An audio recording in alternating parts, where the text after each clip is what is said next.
अगर मित्रों आप मेरे चैनल पे नए हैं तो कृपया सब्सक्राइब करें और बेल आइकन को जरूर दबा दें। धन्यवाद। तो चलिए मित्रों, वीडियो को शुरू करते हैं। आज मैं आपको छठा अध्याय सुनाऊंगा, जिसका शीर्षक है सप्ताह यज्ञ की विधि।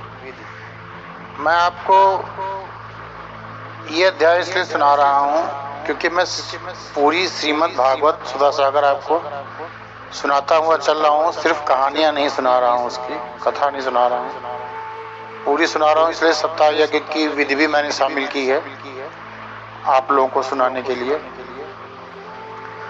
श्री सनकादि कहते हैं, नारद जी, अब हम आपको सप्ताह श्रवण की विधि बताते हैं।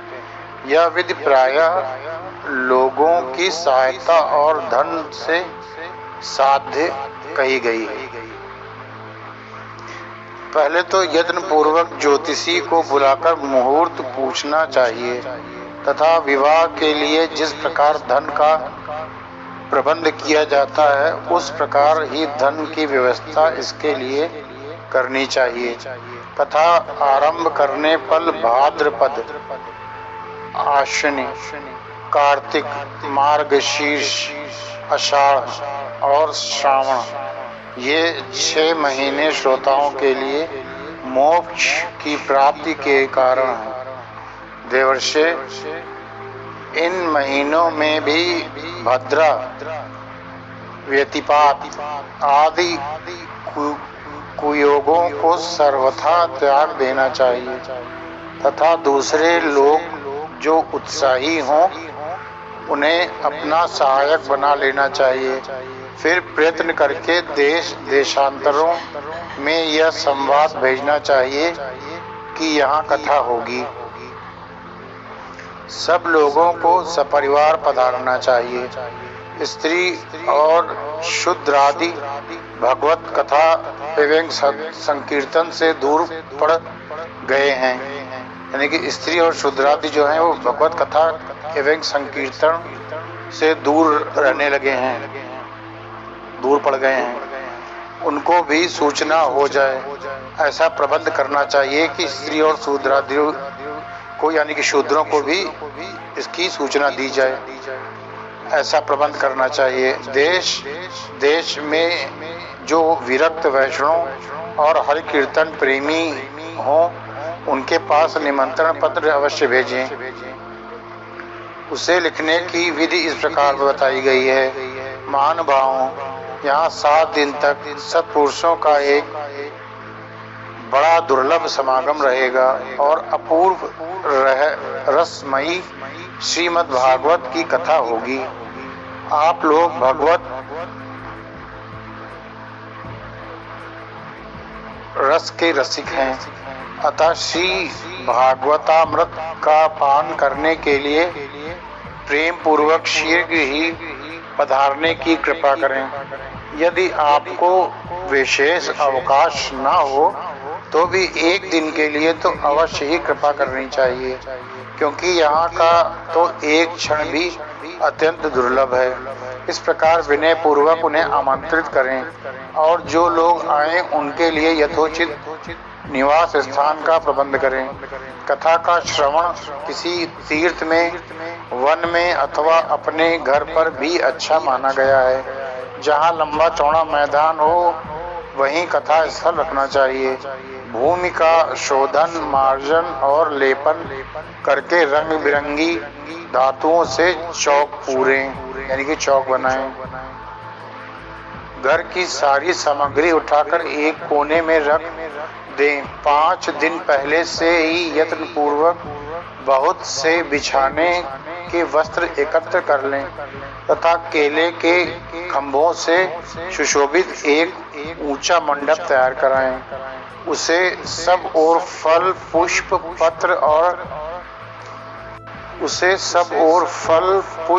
पत्र और चंदोवे से अलंकृत करें तथा चारों ओर झाड़ियां लगाकर तरह तरह के सामानों से सजा दें। उस मंडप में कुछ ऊंचाई पर 7 विशाल लोकों की कल्पना करें और उनमें विरक्त ब्राह्मणों को बुला बुलाकर बैठाएं। आगे की ओर उनके लिए वहां यथोचित आसन तैयार रखें। इनके पीछे वक्ता के लिए भी एक दिव्य सिंहासन का प्रबंध करें। यदि वक्ता का मुख उत्तर की ओर रहे तो श्रोता पूर्वाभिमुख होकर बैठे, यानी कि पूर्व की तरफ मुंह कर बैठे, और यदि वक्ता पूर्वाभिमुख रहे तो श्रोता को उत्तर की ओर मुंह करके बैठना चाहिए, अथवा वक्ता और श्रोता को पूर्व मुख होकर बैठना चाहिए। देश काल आदि को जानने वाले महानुभावों ने श्रोता के लिए ऐसा ही नियम बताया है। जो वेद शास्त्र की स्पष्ट व्याख्या करने में समर्थ हो, तरह तरह के दृष्टांत दे सकता हो तथा विवेकी और अत्यंत निष्प्रह हो, ऐसे विरक्त और विष्णु भक्त ब्राह्मण को वक्ता बनाना चाहिए। श्रीमद् भागवत के प्रवचन में ऐसे लोगों की नियुक्ति नहीं करनी चाहिए जो पंडित होने पर भी अनेक धर्मों के चक्कर में पड़े हुए हैं, स्त्री लंपट एवं पाखंड के प्रचारक हों। स्त्री लंपट और पाखंड के प्रचारक मतलब पाखंडी हों और स्त्रियों के चक्कर में पड़े रहते हों, ऐसे आदमियों को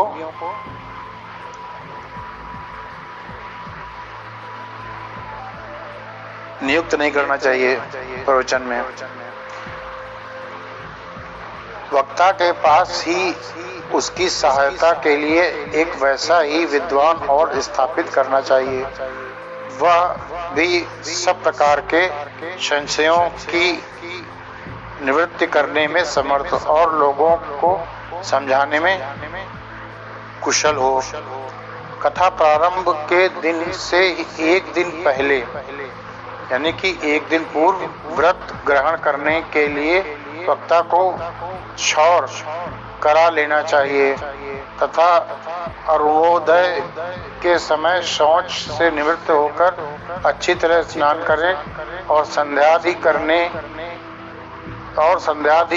अपने नित्य कर्मों को संक्षेप से समाप्त करके कथा के विघ्नों की निवृत्ति के लिए श्री गणेश जी का पूजन करें।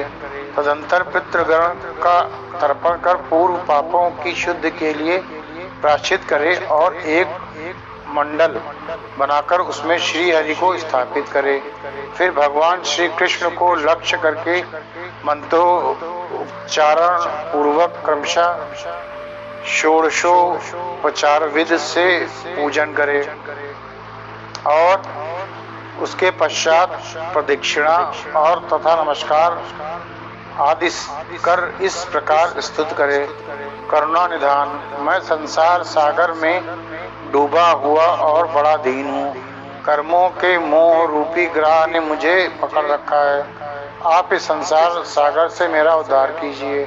इसके पश्चात धूप दीप आदि सामग्रियों से श्री भागवत की भी बड़े उत्साह और प्रीत पूर्वक विधि विधान से पूजा करें। फिर पुस्तक के आगे नारियल रखकर नमस्कार करें और प्रसन्न चित्त से इस प्रकार स्तुति करें। श्रीमद् भागवत के रूप में आप साक्षात श्री कृष्णचंद्र ही विराजमान हैं। नाथ, मैंने भव सागर से छुटकारा पाने के लिए आपकी शरण ली है। मेरा यह मनोरथ आप बिना किसी विघ्न बाधा के सांगोपांग पूरा करें। केशव, मैं आपका दास हूँ। इस प्रकार दीन वचन कहकर फिर वक्ता का पूजन करें, उसे सुंदर वस्त्राभूषणों से विभूषित करें और फिर पूजा के पश्चात उसकी इस प्रकार स्तुति करें। शुक स्वरूप भगवान, आप समझाने की कला में कुशल और सब शास्त्रों में पारंगत हैं। कृपया इस कथा को प्रकाशित करके मेरा ज्ञान दूर करें। फिर अपने कल्याण के लिए प्रसन्नता पूर्वक अपने उसके सामने नियम ग्रहण करें और 7 दिनों तक यथाशक्ति उसका पालन करें। कथा में विघ्न न हो इसके लिए 5 ब्राह्मणों को और वर्णन करें। वे 12 मंत्र द्वारा भगवान के नामों का जाप करें।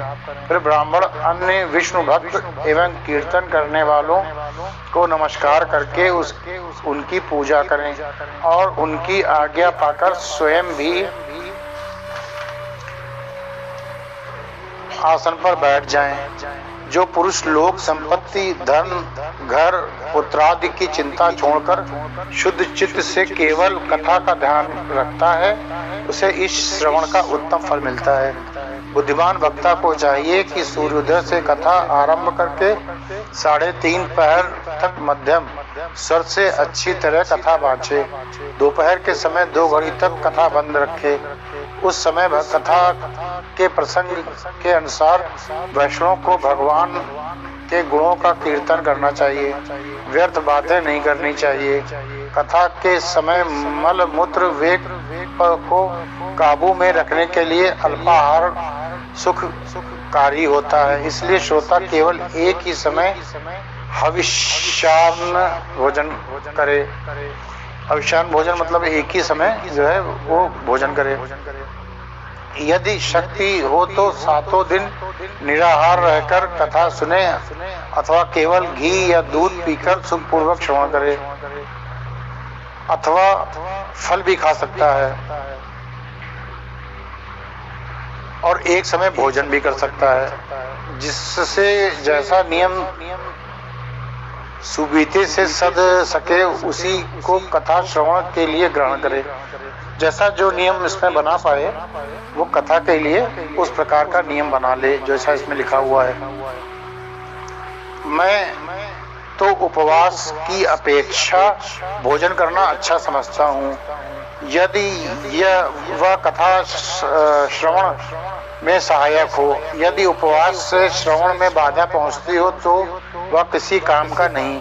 अगर उपवास में अगर आदमी भूखा रहता है और भूख के मारे उसका मन कथा में नहीं लग रहा तो उससे कोई फायदा नहीं, इसलिए एक समय भोजन करे तो ये उचित है। नारद जी नियम से सप्ताह सुनने वाले पुरुषों के नियम सुनिए।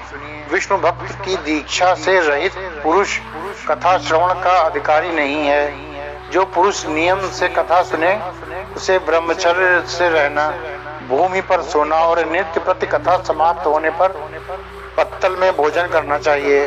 दाल, मधु, तेल, गरिष्ठ अन्न, भाव दूषित पदार्थ और बासी अन्न इसका उसे सर्वदा त्याग ही कर देना चाहिए। काम, क्रोध, मद, मान, मत्सर, लोभ, दंभ, मोह और द्वेष को तो अपने पास भी नहीं फटकने देना चाहिए। वह वेद, वैष्णव, ब्राह्मण, गुरु, गोसेवक तथा स्त्री, राजा और महापुरुषों की निंदा से भी बचे। नियम से कथा सुनने वाले पुरुष को रजस्वला स्त्री, म्लेच्छ, पतित, गायत्रीहीन, द्विज यानी जो गायत्रीहीन द्विज हैं, ब्राह्मणों से द्वेष करने वाले तथा वेद को न मानने वाले पुरुषों से बात नहीं करनी चाहिए। सर्वदा सत्य, सोच, दया, मौन, सरलता, विनय और उदारता का बर्ताव करना चाहिए। धनहीन, क्षयरोगी, किसी अन्य रोग से पीड़ित, भाग्यहीन, पापी, पुत्रहीन और मुमुक्षु भी यह कथा श्रवण करें। जिस स्त्री का रजो दर्शन रुक गया हो, जिसके एक ही संतान होकर रह गई हो, जो बांझ हो, जिसकी संतान होकर मर जाती हो अथवा जिसका गर्भ गिर जाता हो, वह यत्न पूर्वक इस कथा को सुने। ये सब यदि विधिवत कथा सुने तो इन्हें अवश्य फल की प्राप्ति हो सकती है। यह अत्युत्तम, दिव्य और तथा करोड़ों यज्ञों का फल देने वाली है। इस प्रकार इस व्रत की विधियों का पालन करके फिर उद्यापन करें। जिन्हें इसके विशेष फल की इच्छा हो वे जन्माष्टमी व्रत के समान ही इस कथा व्रत का उद्यापन करें। किंतु जो भगवान की अकिंचन भक्त हैं, जो भगवान के अकिंचन भक्त हैं, उनके लिए उद्यापन का कोई आग्रह नहीं है। वे श्रवण से ही पवित्र हैं, क्योंकि वे तो निष्काम भगवत भक्त हैं। इस प्रकार जब सप्ताह यज्ञ समाप्त हो जाए तब श्रोताओं को अत्यंत भक्ति पूर्वक पुस्तक को वक्ता की पूजा करनी चाहिए।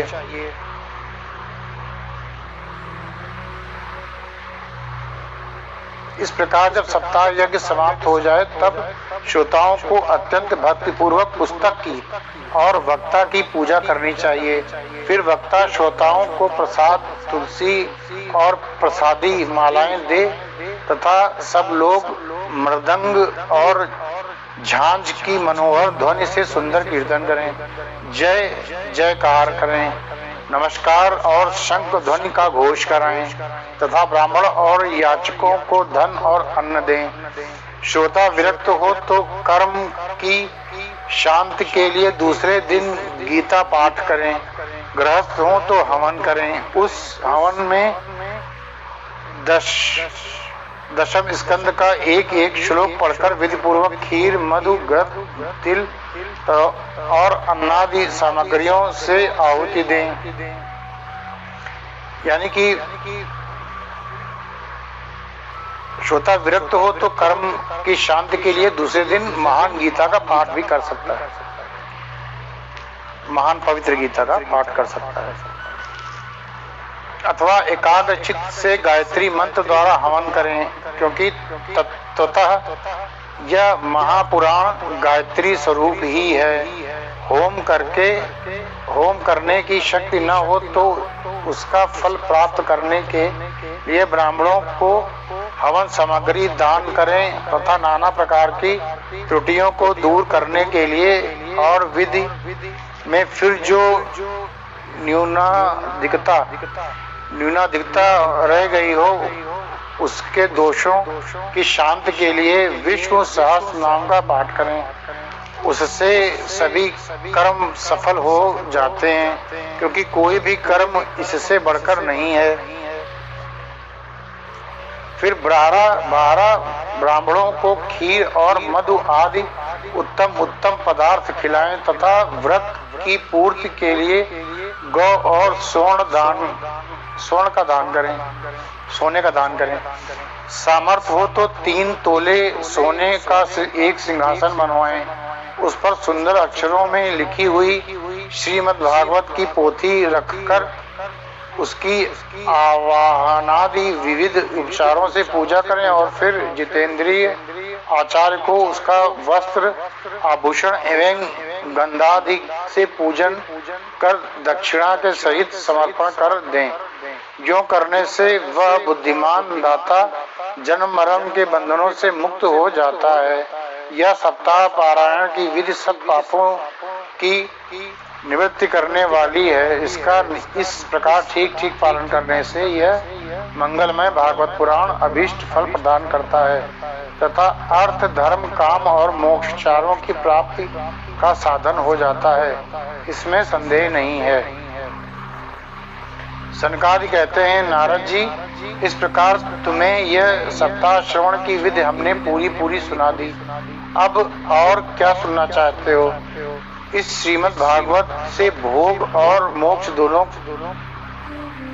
ही हाथ लग जाते हैं। सूत जी कहते हैं, शौनक जी, यो कहकर महामुनि सनकादि ने एक सप्ताह तक विधि पूर्वक इस सर्व पापनाशिनी परम पवित्र तथा भोग और मोक्ष प्रदान करने वाली भागवत कथा का प्रवचन किया। सब प्राणियों ने नियम पूर्वक इसे श्रवण किया। इसके पश्चात उन्होंने विधि पूर्वक भगवान पुरुषोत्तम की स्तुति की।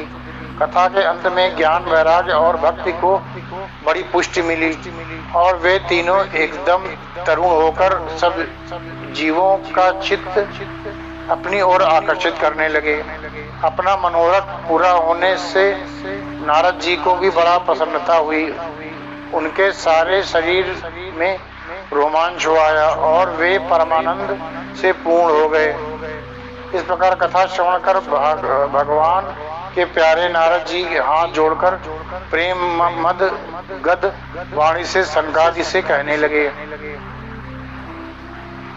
नारद जी ने कहा, मैं धन्य हूँ, आप लोगों ने करुणा करके मुझे बड़ा ही अनुग्रहित किया है। आज मुझे सर्व पापहारी भगवान श्री हरि की ही प्राप्ति हो गई। तपोधनों, मैं श्रीमद् भागवत श्रवण को ही सब धर्मों से श्रेष्ठ मानता हूँ, क्योंकि इसके श्रवण से वैकुंठ यानी कि गोलोक बिहारी श्री कृष्ण जी की प्राप्ति होती है। सूत जी कहते हैं, शौनक जी वैष्णव श्रेष्ठ नारद जी जो कह ही रहे थे कि वहां घूमते फिरते योगेश्वर सुखदेव जी आ गए। कथा समाप्त होते ही व्यासानंदन श्री सुखदेव जी वहां पधारे। 16 वर्ष की सी आयु आत्म लाभ से पूर्ण ज्ञान रूपी महासागर का संवर्धन करने के लिए चंद्रमा के समान वे प्रेम से धीरे धीरे श्रीमद् भागवत का पाठ कर रहे थे। परम तेजस्वी सुखदेव जी को देखकर सारे सभासद झटपट खड़े हो गए और उन्हें एक ऊंचे आसन पर बैठाया। फिर देवर्षि नारद जी ने उनका प्रेम पूर्वक पूजन किया। उन्होंने सुखपूर्वक बैठकर कहा, आप लोग मेरी निर्मल वाणी सुनिए। श्री सुखदेव जी बोले, रसिक एवं भावुक जन, यह श्रीमद् भागवत वेद रूप कल्प वृक्ष का परिपक्व फल है। श्री सुखदेव रूप शुक के मुख का संयोग होने से अमृत रस से परिपूर्ण है। यह रस ही रस है, इसमें न छिलका है न गुठली। यह इसी लोक में सुलभ है। जब तक शरीर में चेतना रहे तब तक आप लोग बार-बार इसका पान करें। महामुनि व्यास देव ने श्रीमद् भागवत महापुराण की रचना की है। इसमें निष्कपट निष्काम परम धर्म का निरूपण है। इसमें शुद्धांतकरण सत्पुरुषों के जानने योग्य कल्याणकारी वास्तविक वस्तु का वर्णन है, जिससे तीनों तापों की शांति होती है। इसका आश्रय लेने पर दूसरे शास्त्र अथवा साधन की आवश्यकता नहीं रहती। जब कभी पुण्यात्मा पुरुष इसके श्रवण की इच्छा करते हैं तभी ईश्वर अविलंब इनके हृदय में अवरुद्ध हो जाता है। यह भागवत पुराणों का तिलक और वैष्णवों का धन है। इसमें परमहंसों के प्राप्य विशुद्ध ज्ञान का ही वर्णन किया गया है तथा ज्ञान वैराग्य और भक्ति के सहित निवृत्ति मार्ग को प्रकाशित किया गया है। जो पुरुष भक्ति पूर्वक इसके श्रवण पठन और मनन में तत्पर रहता है वह मुक्त हो जाता है। यह रस स्वर्ग लोक सत्यलोक कैलाश और वैकुंठ में भी नहीं है। इसलिए भाग्यवान श्रोताओं, तुम इसका खूब पान करो, इसे कभी मत छोड़ो।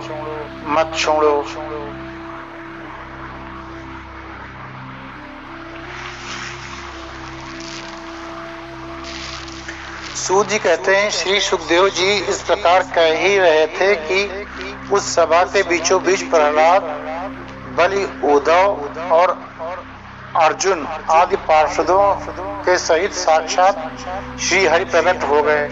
तब देवर्षि नारद जी ने भगवान और उनके भक्तों की यथोचित पूजा की।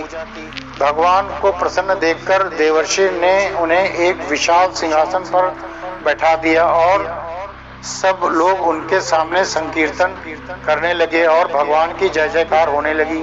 उस कीर्तन को देखने के लिए श्री पार्वती जी के सहित महादेव जी यानी भगवान शिव शंकर और ब्रह्मा जी भी आ गए। कीर्तन आरंभ हुआ। प्रहलाद जी तो चंचल गति यानी कि फुर्तीले होने के कारण, चंचल गति मतलब फुर्तीले होने के कारण करताल बजाने लगे। उद्धव जी ने झांझे उठा लिए। देवर्षि नारद वीणा की ध्वनि करने लगे। स्वर विज्ञान गान विद्या, स्वर विज्ञान माने गान विद्या गान विद्या में कुशल होने के कारण अर्जुन राग अलापने लगे। इंद्र ने मृदंग बजाना आरंभ किया। सनकादि बीच बीच में जय घोष करने लगे और इन सब के आगे सुखदेव जी तरह तरह की सरस अंग भंगी करके भाव बताने लगे। इन सबके बीच में परम तेजस्वी भक्ति ज्ञान और वैराग्य नटों के समान नाचने लगे। ऐसा अलौकिक कीर्तन देखकर भगवान प्रसन्न हो गए और उन्हें इस प्रकार कहने लगे, मैं तुम्हारी इस कथा और कीर्तन से बहुत प्रसन्न हूँ। तुम्हारे भक्ति भाव इस समय मुझे अपने वश में कर लिया। तुम्हारे इस भक्ति भाव ने मुझे इस समय तुम्हारे वश में तुम्हारे भक्ति भाव ने इस समय मुझे अपने वश में कर लिया है। अतः तुम लोग मुझसे वर मांगो। भगवान के वचन सुनकर सब लोग बड़े प्रसन्न हुए और प्रेमार्ध चित्त से भगवान से कहने लगे, भगवान हमारी यह अभिलाषा है कि भविष्य में भी जहाँ कहीं सप्ताह कथा हो वहाँ आप इन पार्षदों के सहित अवश्य पधारें। हमारा यह मनोरथ पूर्ण कर दीजिए। भगवान तथास्तु कहकर अंतर्धान हो गए। इसके पश्चात नारद जी ने भगवान तथा उनके पार्षदों के चरणों को लक्ष्य करके प्रणाम किया और फिर सुखदेव जी आदि तपस्वियों को भी नमस्कार किया। कथा अमृत का पान करने से सब लोगों को बड़ा ही आनंद हुआ। उनका सारा मोह नष्ट हो गया। फिर वे सब लोग अपने अपने स्थानों को चले गए। उस समय सुखदेव जी ने भक्ति को उसके पुत्रों सहित अपने शास्त्र में स्थापित कर दिया। इसी से भागवत का सेवन करने से श्री हरि वैष्णव के हृदय में आ विराजते हैं। जो लोग दरिद्रता के दुख ज्वर की ज्वाला से दग्ध हो रहे हैं, जिन्हें माया पिशाचिनी ने रौंद डाला है तथा जो संसार समुद्र में डूब रहे हैं, उनका कल्याण करने के लिए श्रीमद् भागवत सिंहानाद कर रहा है। उनका कल्याण करने के लिए श्रीमद् भागवत सिंहनाद कर रहा है। शौनक जी ने पूछा, सूत जी, सुखदेव जी ने राजा परीक्षित को गोकर्ण को शौनक जी ने पूछा, सूत जी, सुखदेव जी ने राजा परीक्षित को, गोकर्ण ने धुंधकारी को और सनकादि ने नारद जी को किस किस समय यह ग्रंथ सुनाया था, मेरा संशय दूर कीजिए। सूत जी ने कहा, भगवान श्री कृष्ण के स्वधाम गमन के बाद कलयुग के 30 वर्ष के से कुछ अधिक बीत जाने पर भाद्रपद मास की शुक्ला नवमी को सुखदेव जी ने कथा आरंभ की थी। राजा परीक्षित के कथा सुनने के बाद कलयुग के 200 वर्ष बीत जाने पर आषाढ़ मास की शुक्ला नवमी को गोकर्ण जी ने यह कथा सुनाई थी। इसके पीछे कलयुग के 30 वर्ष और निकल जाने पर कार्तिक शुक्ला नवमी से सनकादि ने कथा प्रारंभ की थी। निष्पाप शौनक जी, आपने जो कुछ पूछा है था उसका उत्तर मैंने आपको दे दिया। इस कलयुग में भागवत की कथा भव रोग की रामबाण औषध है। संत जन, आप लोग आदर पूर्वक इस कथा अमृत का पान कीजिए। यह श्री कृष्ण को अत्यंत प्रिय, संपूर्ण पापों का नाश करने वाला, मुक्ति का एकमात्र कारण और भक्ति को बढ़ाने वाला है। लोक में अन्य कल्याणकारी साधनों का विचार करने और तीर्थों का सेवन करने से क्या होगा।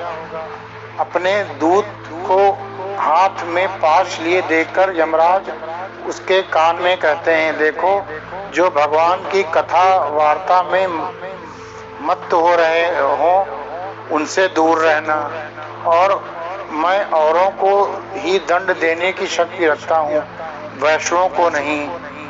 अगर संसार में यमराज जी ने कहा कि जो वैष्णव हैं यानी कि विष्णु भगवान भक्त हैं, उनके पास मैं नहीं जाता। इस असार संसार में विषय रूप विष की आसक्ति के कारण व्याकुल बुद्धि वाले पुरुषों अपने कल्याण के उद्देश्य से आधे क्षण के लिए भी इस शुभ कथा रूप अनुपम सुधा का पान करो। प्यारे भाइयों, निंदित कथाओं से युक्त कुपथ में व्यर्थ ही क्यों भटक रहे हो? इस कथा के कान में प्रवेश करते ही मुक्ति हो जाती है। इस बात के साक्षी राजा परीक्षित हैं।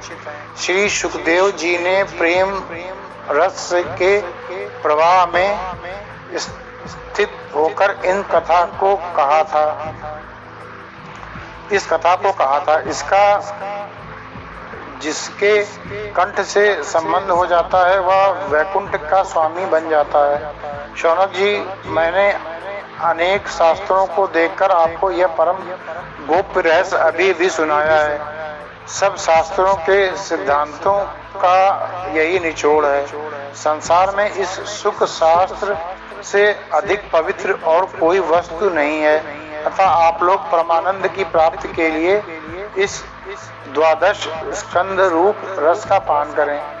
जो पुरुष नियम पूर्वक इस कथा का भक्ति भाव से श्रवण करता है और जो शुद्धांतकरण भगवत भक्तों के सामने इसे सुनाता है, वे दोनों ही विधि का पूरा पालन करने के कारण इसका यथार्थ फल पाते हैं। उनके लिए त्रिलोकी में कुछ भी असाध्य नहीं रह जाता है। उनके लिए त्रिलोकी में कुछ भी असाध्य नहीं रह जाता।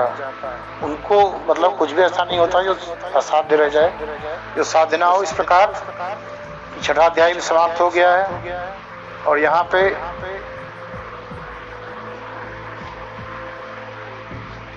जो है छठा अध्याय समाप्त हो गया है।